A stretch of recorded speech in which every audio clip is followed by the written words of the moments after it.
ലോകം ദർശിച്ച ഏറ്റവും നീതിമാനായ ഭരണാധികാരി, അത് അറേബ്യയുടെ നായകൻ മുഹമ്മദ് നബി എന്ന് സ്വാമി വിവേകാനന്ദൻ വിശേഷിപ്പിച്ച പുണ്യ റസൂൽ. പുരുഷാകൃതി പൂണ്ട ദൈവമോ നരാകൃതി പൂണ്ട ധർമ്മമോ കാരുണ്യവാൻ നബി മുത്തുമണിരത്നമോ എന്ന് ശ്രീനാരായണ ഗുരു വിശേഷിപ്പിച്ച പുണ്യ റസൂൽ. മുഹമ്മദ് നബിയുടെ വാക്കുകൾ ജ്ഞാനത്തിൻ്റെ നിധികളാണ്.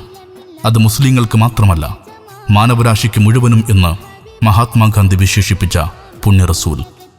മദഹിന്റെ വരികളിൽ മനം ചേർത്ത് പിഴയ്ക്കാത്ത ദഫിന്റെ താളത്തിനൊപ്പം ചുവടുകൾ ചേർത്ത് പിഞ്ചോമനകൾ വീതികളെ ധന്യമാക്കുന്ന മറ്റൊരു മീലാദ് കൂടി നമ്മിലേക്ക് ആഗതമാകുന്നു.